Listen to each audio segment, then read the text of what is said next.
mengenai pandangan Bapak sebagai orang yang di gereja Kristen. Nah, untuk pertanyaan pertama, kira-kira menurut Bapak, kira-kira bagaimana denominasi Bapak memandang peran pemerintah sekuler, hukum negara, dan institusi global, seperti contohnya PBB, menjelang akhir zaman? Apakah institusi-institusi ini dipandang sebagai alat anugerah umum Tuhan untuk menahan kejahatan, atau justru dipandang sebagai cikal bakal sistem global yang korup atau antikristus yang harus dijauhi? Oke. Perlu memperkenalkan diri nggak? Boleh, Oke boleh ya. Pak. Iya, saya Pendeta Agus Christian.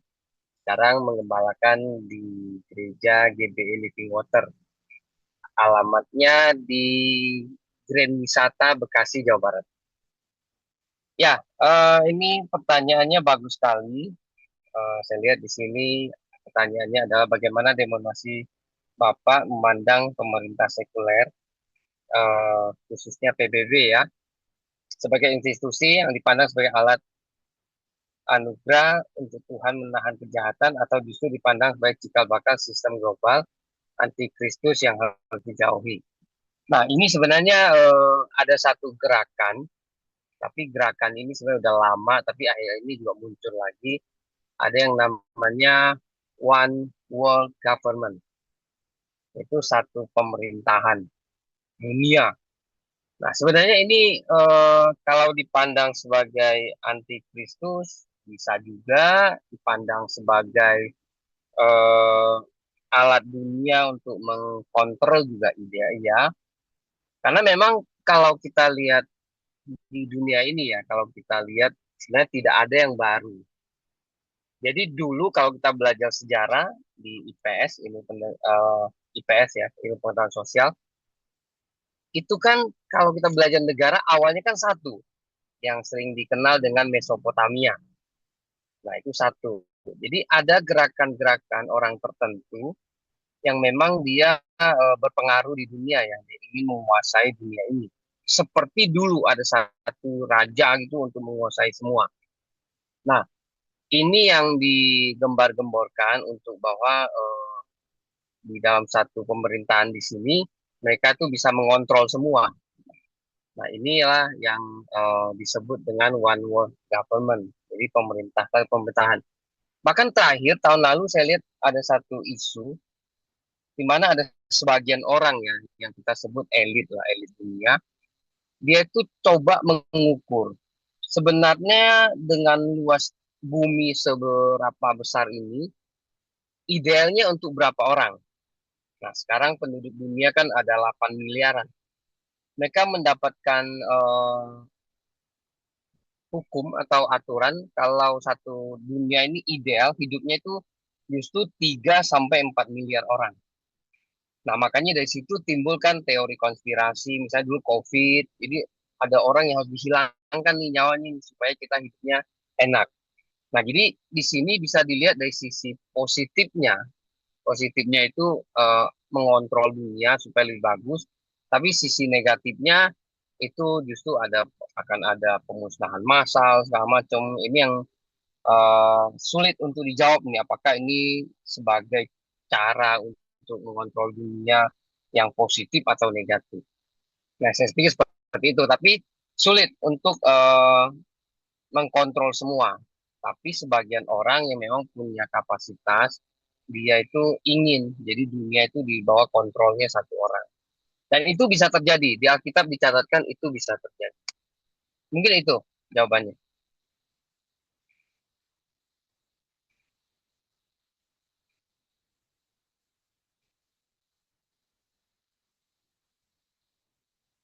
Terima kasih ya Pak jawabannya. Mungkin ke pertanyaan berikutnya. Boleh, Abi? Oke, Pak, untuk pertanyaan selanjutnya tentang isu geopolitik sama perang sih yang sekarang lagi terjadi, lagi hits banget. Pertanyaan kami, bagaimana pandangan eskatologi denominasi Bapak dalam menerjemahkan konflik di dunia pada saat ini, khususnya pada ketegangan geopolitik di Timur Tengah dan eksistensi negara Israel modern. Apakah konflik tersebut dapat dilihat sebagai nubuat Alkitab yang harus terjadi menuju akhir zaman, dan bagaimana gereja harus merespon secara gereja itu harus meresponnya secara politik atau diplomatik? Paling begitu sih Pak pertanyaan. Oke, ya, nubuatan tentang perang akhir zaman memang ada, khususnya di kitab Zakaria 14 ya. Di situ dicatatkan bahwa nanti semua negara akan memerangi Israel. Nah, dalam hal ini Israel lah yang paling berperan nih. Nah, bagaimanapun tapi Israel ini kan bangsa pilihan Tuhan. Kalau dalam kekristenan kita tahu Israel itu bangsa pilihan Tuhan. Dia satu bangsa yang disebutnya sebagai tegar tengkuk. Tengkuk itu tulang leher belakang ya. Jadi istilahnya sombong lah, sombong. Nah, jadi tentang isu geopolitik perang di Timur Tengah itu pasti akan terjadi terus. Bahkan semua pakar untuk Timur Tengah pun dinyatakan bahwa ini perang yang tidak akan berakhir. Kenapa? Memang karena kan dunia awalnya kan dari sana, di mana awalnya dari sana, di mana waktu itu bangsa kan semua jadi satu. Ketika terpisah-pisah, nah baru terbentuk negara-negara. Nah, di Timur Tengah tadinya kan satu, sehingga sekarang terpisah-pisah dan mereka tuh ada misalnya contoh Palestina sama Israel. Ada tanahnya Palestina yang memang sudah ditinggali oleh orang Israel yang udah ribuan tahun lalu. Ada juga tanahnya orang Israel tapi orang Palestina yang tinggal di situ. Jadi konfliknya itu nggak akan habis sampai nanti kalau nubuatan Alkitab itu semua negara memerangi Israel. Nah, Israel kalah. Nah, disitulah dicatatkan bahwa akhir zaman atau kedatangan Tuhan yang kedua kali. Jadi, konflik Timur Tengah itu pasti akan terjadi kalau sesuai nubuatan Alkitab. Itu akan terus terjadi perang.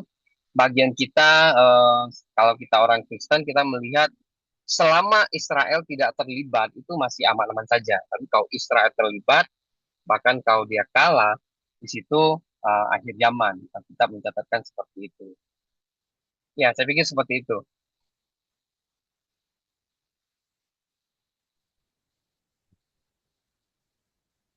Baik, Bapak. Terima Ya, kasih atas pertanyaan, jawabannya. Mungkin pertanyaan berikutnya boleh, William. oke, baik. Terima kasih, Cliff. Ini pertanyaan terakhir ya, Pak. Ya, Jika dunia ini pada akhirnya akan dihancurkan atau diperbarui secara radikal, apa arti perjuangan manusia saat ini untuk menegakkan hak asasi manusia, memelihara lingkungan hidup, dan mereformasi hukum agar lebih adil? Apakah hal-hal tersebut bagian dari mendatangkan kerajaan Allah atau sekedar tindakan sementara? Yaitu saja sekian pertanyaannya. baik. Terima kasih, William. Nah, isu lingkungan hidup memang ini juga isu yang tidak ada habisnya. Memang ada sebagian orang yang punya hati nih untuk menjaga kelestarian dunia inilah. Tapi kalau kita lihat persentasinya dengan orang yang mau menjaga dan orang yang isi tanda kutip dia merusak, itu persentasi yang mau merawat itu kecil sekali. Walaupun memang itu tujuannya baik, tapi kecil sekali. Apalagi berhubungan dengan kalau hubungan dengan bisnis ya. Kalau ada bisnisnya lagi, wah orang rela nebang hutan lah, rela apalah, pokoknya dia bisa dapatkan keuntungan. Jadi kalau ditanya tentang keadilan sosial atau kelestarian lingkungan, ada sekali lagi manusia sebagian manusia yang akan mempertahankannya, tapi persentasinya sangat kecil dan pasti kerusakan itu tidak bisa dihindari. Artinya dengan kita mau memelihara lingkungan hidup pun baik, tapi pasti akan terjadi hal yang tidak diinginkan. Nah, ini bagian dari mendatangkan kerajaan Allah atau tindakan sementara. Kalau berbicara dunia ini, memang awal penciptaan kalau kita baca di kitab Kejadian ya, itu kan semua diciptakan baik adanya. akibat dosa lah jadi rusak. Nah, kalau di Alkitab dicatatkan nanti kedatangan Tuhan kedua kali atau yang sering kita artikan sebagai akhir zaman, nanti dunia ini akan diubahkan menjadi dunia baru yang namanya langit baru, bumi baru. Di kitab Wahyu dicatatkan seperti itu. Tapi di sini kita harus paham nih, ciptaan Tuhan dunia ini kan ciptaan Tuhan yang memangnya awalnya bagus. Ciptaan Tuhan pasti bagus, bahkan sangat amat baik. Nah, setelah jatuh dalam dosa, akibat dosalah dunia jadi rusak. Tapi Tuhan kan tidak berpangku tangan. Dia pasti ingin memperbaikinya. Dan dicatatkan di kitab Wahyu, nanti akan ada yang namanya langit baru, bumi baru. Jadi kita percaya ini dunia tetap ciptaan Tuhan yang terbaik. Tuhan sekarang lagi rusak, tapi akan dikembalikan. Seperti itu, William.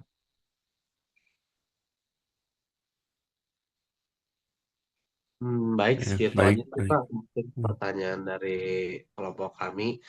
Eh, yang lainnya yang mau ditanyakan nggak? Tidak ada. Ya, Baik, cukup. kalau gitu, makasih banyak Pak, Pak Pendeta Agus Oke, atas waktunya. Kami apresiasi banget Pak. Makasih Pak. thank you. Oke, sudah ya berarti ya. Ya, Nih. Udah, semangat ya Om. yang Makasih ya, kuliah Om. semua.